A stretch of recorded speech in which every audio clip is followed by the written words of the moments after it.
Ever heard of a book so powerful, so maybe even dangerous, that its own author, one of the founders of modern psychology, kept it locked away for his entire life? A book of pure, unfiltered imagination that became the secret source code for his life's work. Well, today, we're unlocking that book.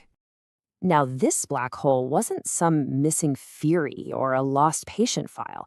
No, it was a physical object, a legendary book written by Dr. Carl Jung. For decades after his death, it was basically a rumor, a ghost in the machine of psychology, kept under lock and key in a Swiss bank vault. Almost no one had seen it, just a handful of family members and his closest associates.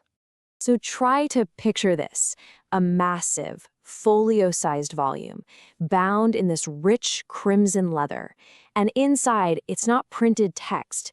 It's 205 pages of exquisite medieval-style calligraphy, and these stunning, often deeply disturbing, paintings of mythological beings, otherworldly landscapes, just incredible symbolic mandalas. This was the Liber Novus, which is Latin for the new book, but the world would come to know it simply as the Red Book. And that is the central mystery we are exploring today. You see, Jung was a world-renowned scientist, not some mystic artist. So what on earth was in this book that he felt the world just wasn't ready to see? A book he was afraid might even be mistaken for the ravings of a madman?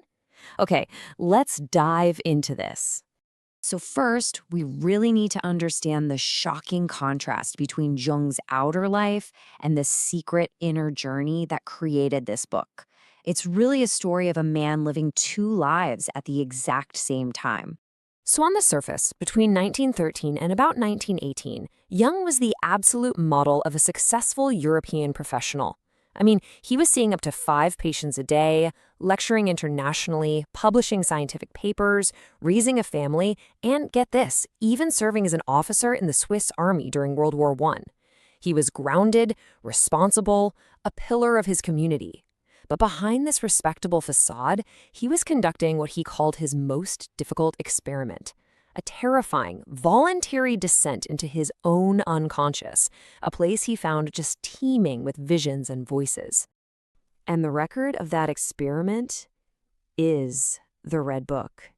He actually commissioned this massive crimson leather volume in 1915 and just started transcribing his visions, filling its pages with his own unique calligraphy and these otherworldly paintings.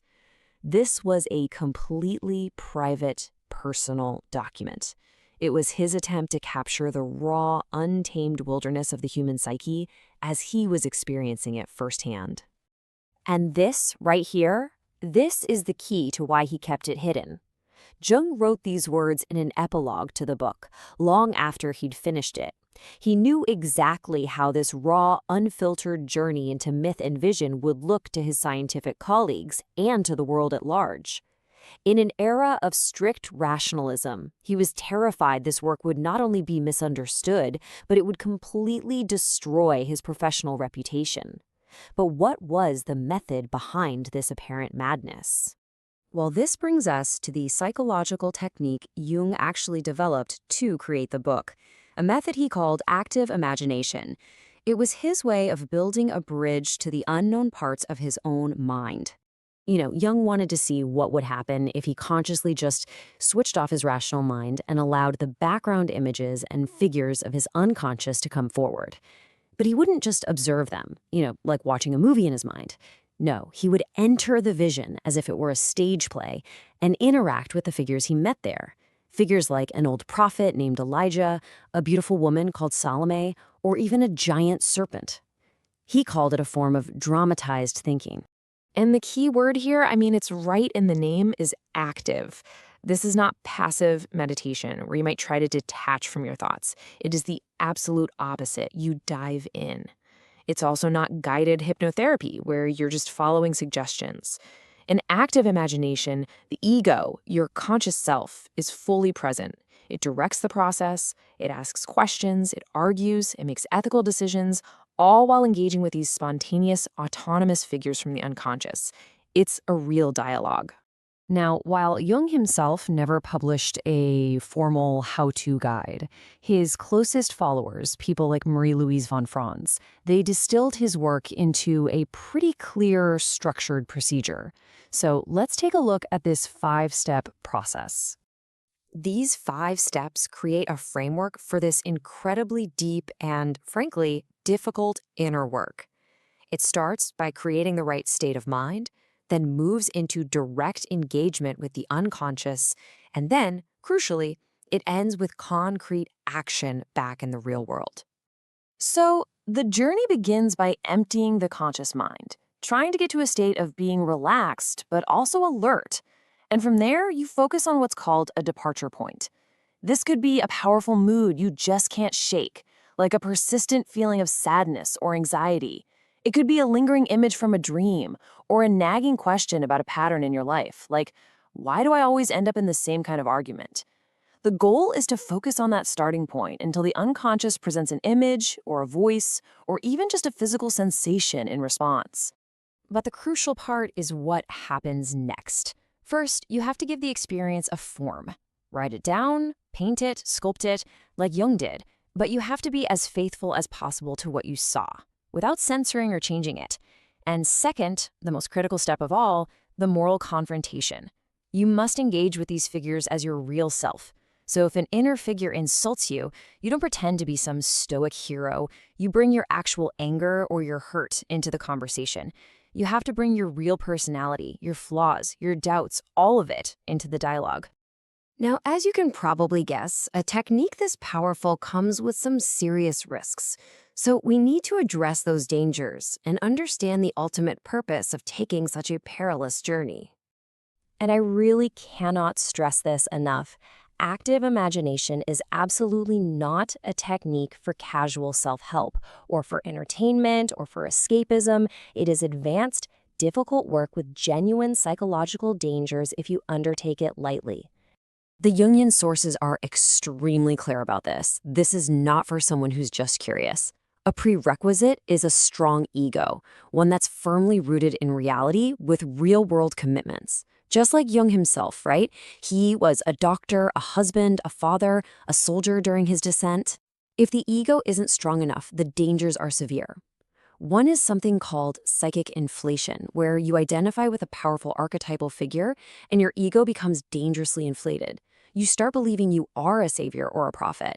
And in the most extreme cases, the danger is a complete psychotic break with reality. So why take such a risk? Well, the goal isn't just to have interesting visions. The ultimate purpose is what Jung called individuation. It is the lifelong process of becoming who you truly are, a complete, distinct, and whole person by integrating all the disparate parts of yourself, the parts you show the world and the parts you hide, even from yourself. This quote really illustrates how that process works. Growth doesn't happen when things are easy. It happens through conflict. The tension, the difficult emotions that come up when you confront these inner figures, that is the very energy that expands consciousness. It's not about achieving mastery over your emotions, but building a real working relationship with them. So let's circle back to our original question. If this process was so important, so fundamental to his entire psychology, why did Jung lock the record of it, the Red Book, away for over 40 years? This timeline reveals the incredible gap. He actively worked on the book until about 1930. Then, for nearly 30 years, it just sat in a cupboard. It wasn't until his family and the Philemon Foundation released it that the world finally got to see it in 2009. The reason for this long secrecy wasn't shame. It was because the work wasn't finished. See, the Red Book wasn't the end of the journey. It was the fiery, chaotic beginning. It contained the raw, mythic, visionary material that Jung would then spend the next 4 decades of his life patiently translating into the scientific, psychological concepts that we know today. Ideas like the archetypes, the collective unconscious, the shadow, anima and animus, and the whole process of individuation itself. Near the end of his life, Jung reflected on this period, and his words just make it all crystal clear. Everything he built, his entire contribution to psychology, was derived from the raw material that erupted from his unconscious during those years. The Red Book was the numinous beginning, that awesome, mysterious, and terrifying start that contained the seed of everything that followed. He didn't publish it because it was a personal diary. It was the raw data, not the final scientific theory. Jung's journey into his unconscious was really a quest to find a new personal myth for a modern, scientific man living in a world where the old myths were dying. The Red Book is the story of how he found his, and it leaves us with a pretty profound question. If such a deep and meaningful story lies within the human psyche, a story that can provide direction and purpose for an entire life, what personal myth is waiting to be discovered in yours?